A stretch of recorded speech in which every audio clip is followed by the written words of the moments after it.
My name is Hayley Holloway. My pronouns are they, them. I'm excited to share my presentation for the Red Talks on trans and gender diverse people's needs and job seeking. I am a reference and instruction librarian at the RLB Library. I've been here for about a year and a half. For some context for my presentation today, my research is part of a draft for a chapter submission that is in process for a publication titled or tentatively titled, A Handbook for Trans and Gender Diverse Inclusion in Library Work. I am approaching the project from a combination of existing literature, research, other publications, other input that I can receive, and also my personal experience as a non-binary person who is seeking a full-time job in a library after I earned my Master's of Library Information Science in the summer of 2023. And overall, as well, understanding and knowing that trans and gender diverse folks, sort of focusing on this population, that these folks are not a monolith. Within the really wider trans umbrella, identities can vary, experiences can vary, and even folks with similar or the same labels that they use to share their experiences and themselves with others are not always the same or can have similarities, but it's not a sort of umbrella experience for folks. The first part of my research is sharing considerations of trans and gender diverse job seekers can have very different experiences compared to cisgender job seekers. The first is a focus on disclosure and forced vulnerability. So for an example, an applicant really trying to decide and think through whether they want to use or how to use their legal compared to their chosen name. So if it's on legal documents, tax forms, legal names are required to be used, but where and how to use chosen names, how to communicate that with a lot of times folks that they've never met before can be challenging.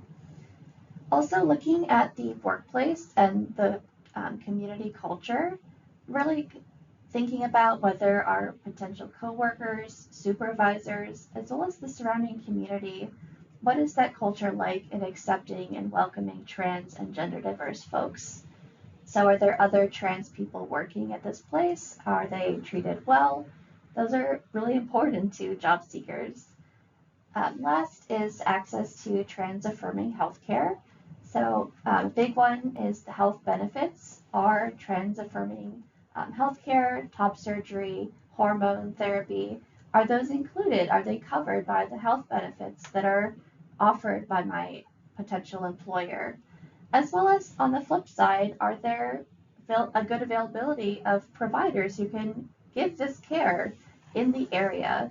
In Baltimore, we are pretty lucky to have different institutions, different options for trans and gender diverse healthcare, that kind of focus, but that's not the same in every community. The next aspect of my research is providing recommendations for allies, so for cis folks, both as coworkers, hirers, things like that. Looking at a person and seeing all of their intersecting identities and seeing them as a whole person. So they are more than just the identities that they have, the experiences that they have. They should be seen for, that wealth of experience. Developing cultural competencies, a really important piece of this is that it's not the responsibility of trans and gender diverse folks to educate you. There's tons of resources and different places to find information if you don't understand something. If you have a relationship, an established relationship, and a kind of developed trust with a coworker, it's okay to ask questions, ask for clarification. But really, those actions should always be to protect that person. Also for allies or also for employers, being able to create community or allow for those employees to build the community themselves. Is there affinity spaces for trans and gender diverse folks at your institution, in your community? being able to come together, share experiences, can be extremely, extremely beneficial for trans folks. And also last, looking at allyship, it should always be actionable. So performative allyship, verbal allyship or support and things like that, a lot of times is not enough. Even after trans folks have, accepted positions and joined your workforce, still experience a great deal of microaggressions, different issues like that. That really requires, and the support of allies is extremely vital. And before wrapping up as well, the other considerations that are part of my project, just for the sake of scope, there's a lot of other things that trans and gender diverse folks think about. Technology being used to sort of vet through applicants can be problematic, as well as in our current situation with local, state, and federal governments at times can be very challenging for trans and gender diverse people. But with those changing circumstances, I have chosen to not focus on those areas quite as much as the other areas that I presented. That's everything that I have.